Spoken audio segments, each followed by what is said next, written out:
My twin brother Frankie and I came from one of those squeaky clean homes. We were a healthy, rambunctious, happy twosome until fall 1953. Here's our story. My 6-year-old twin had suffered from a head cold for a few days, nothing serious. On the day before Halloween, Frankie had trouble breathing. He was rushed to the city hospital for communicable diseases in Syracuse, New York, where he's promptly given a spinal tap and placed in an iron lung. By the next morning, a diagnosis of paralytic polio had been confirmed.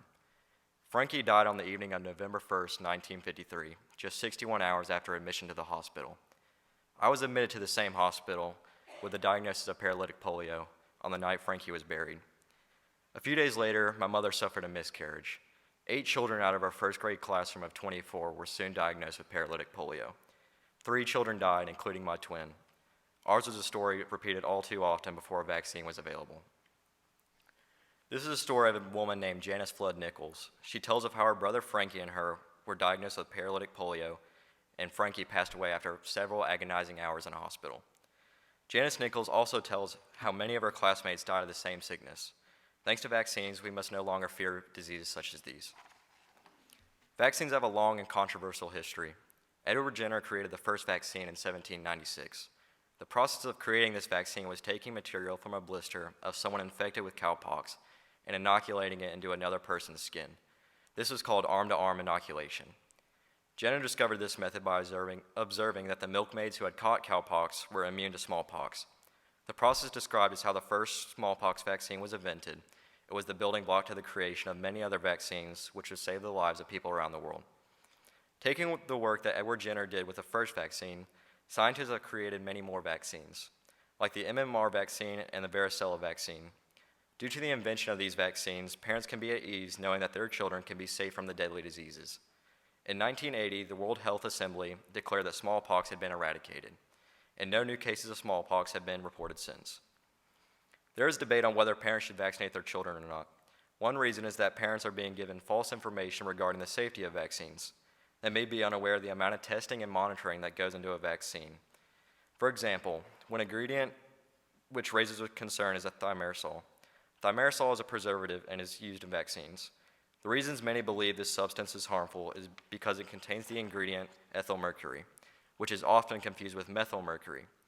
Methyl mercury is a type of mercury found in certain types of fish and can be toxic to people at high amounts, but ethyl mercury is a preservative which clears from the human body quickly. Currently, state laws require most children attending preschool, public school, and private schools to be vaccinated. Some children can avoid vaccinations due to religious or allergy reasons. Those who have refused to vaccinate their children are now seeing the effects of their actions with the recent measles outbreak in 2019. This year has had the most cases of measles since 1992. The CDC says that as of August 29, 2019, 125 of the people who got measles this year were hospitalized, and 65 reported having complications, including pneumonia and encephalitis. Many of these reported cases were among people who were not vaccinated.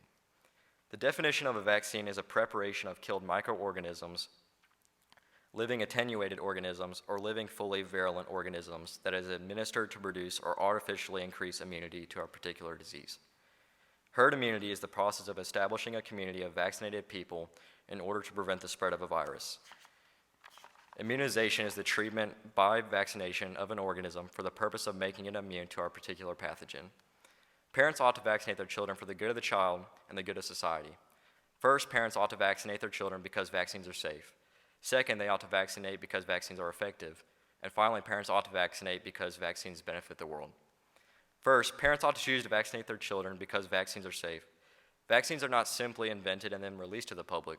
They undergo many years of research in labs to ensure they are safe for children. All vaccines undergo serious tests and trials to ensure they are safe before the Food and Drug Administration will release them.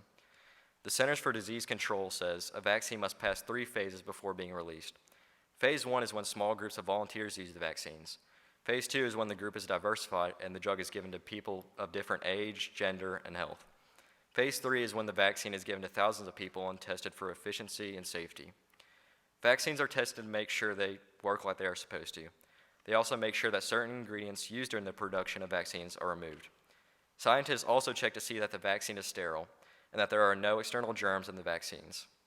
After a vaccine is released to the public, an example of monitoring of vaccines is the Vaccine Adverse Events Reporting System.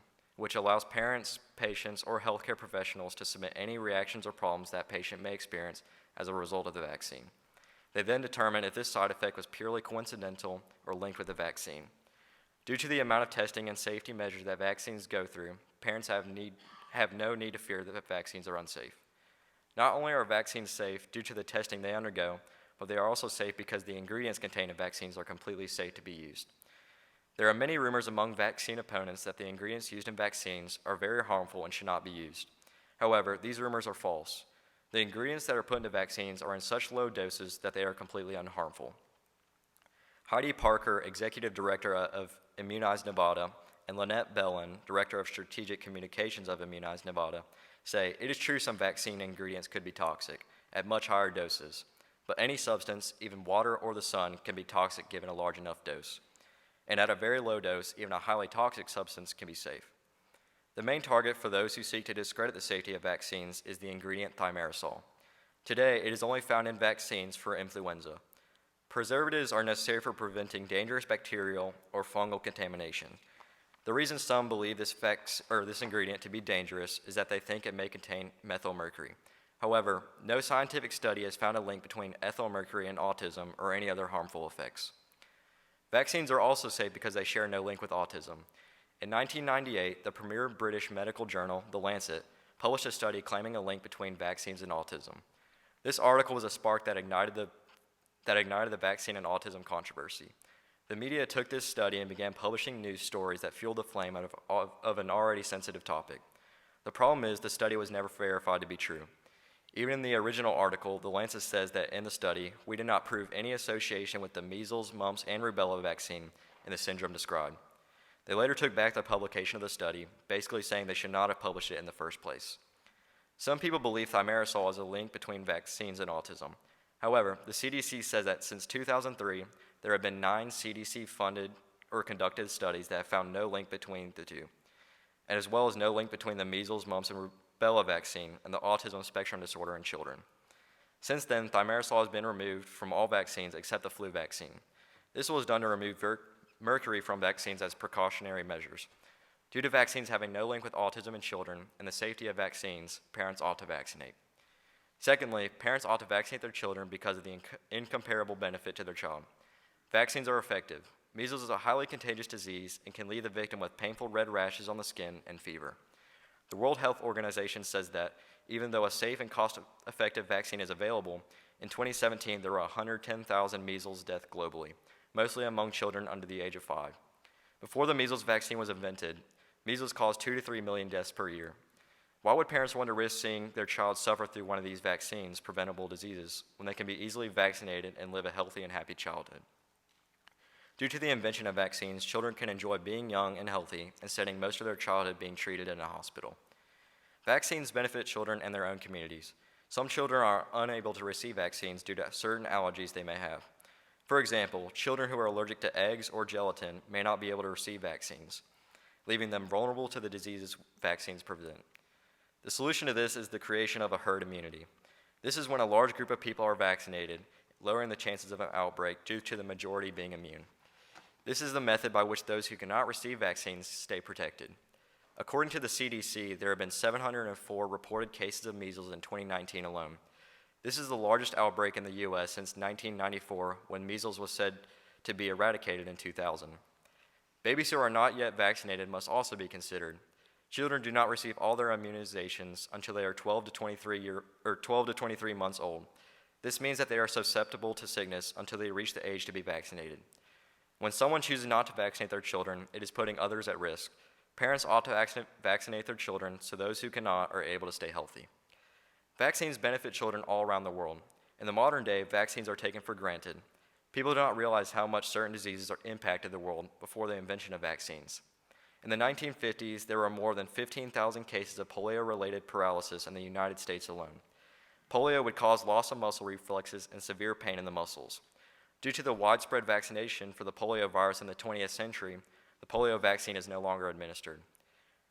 Lastly, parents ought to vaccinate their children due to the benefits it provides for society. Vaccines have eradicated and will eradicate many diseases. Through vaccines, we have been able to cure diseases such as smallpox, which was a highly contagious, infectious disease that caused infected individuals to develop a fever and a progressive, disfiguring skin rash. 3 out of 10 individuals infected with smallpox died. Many survivors have permanent scars, often on their faces, or were left blind. Through vaccination, the disease was eradicated in 1980. Measles is another example of a disease which had been eradicated from the U.S., but due to a lack of vaccinations, there have been over 700 cases of measles in 2019. Vaccines benefit society by keeping adults healthy enough to attend work and children healthy enough to attend school. Recently, in the 21st century, there has been a spur of people refusing to vaccinate. The problem with the rejection of vaccines is that places like work or school become the most likely place in which a disease will spread, causing outbreaks that bring about the revival of eradicated diseases. Vaccines benefit society by allowing everyone in society to save money. Society saves billions of dollars using vaccines. The CDC estimates that with the use of vaccines on children born between 1998 to 2018, the country has saved over $400 billion on medical costs.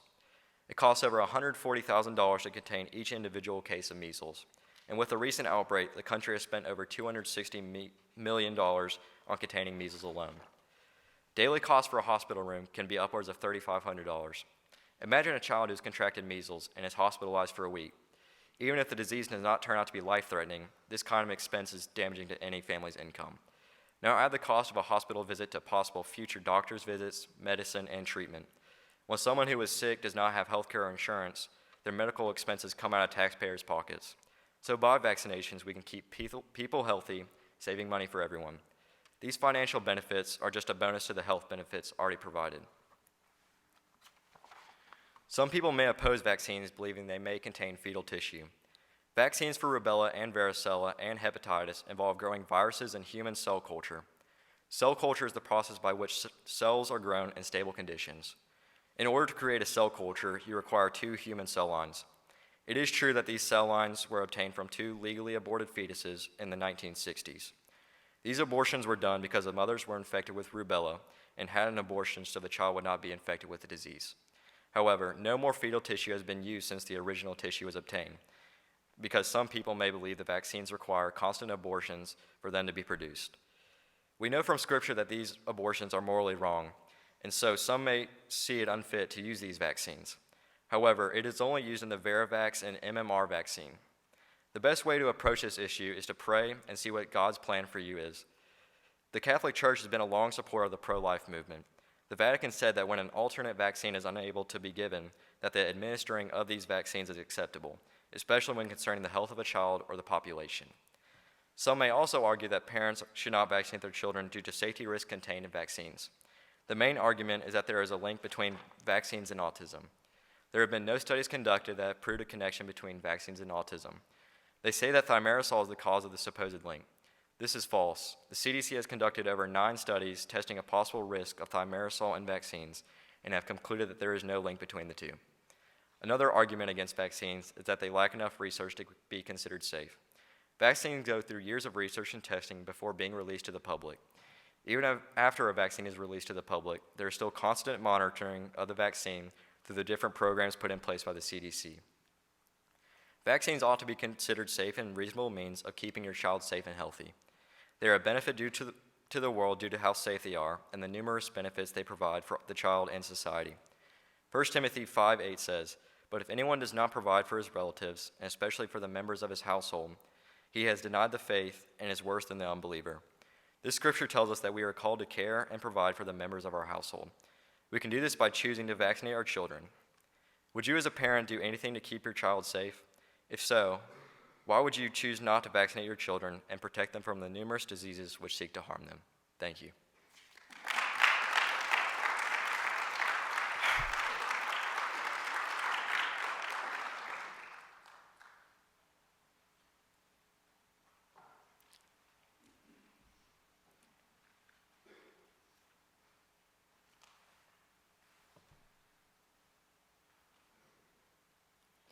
Thank you, Will.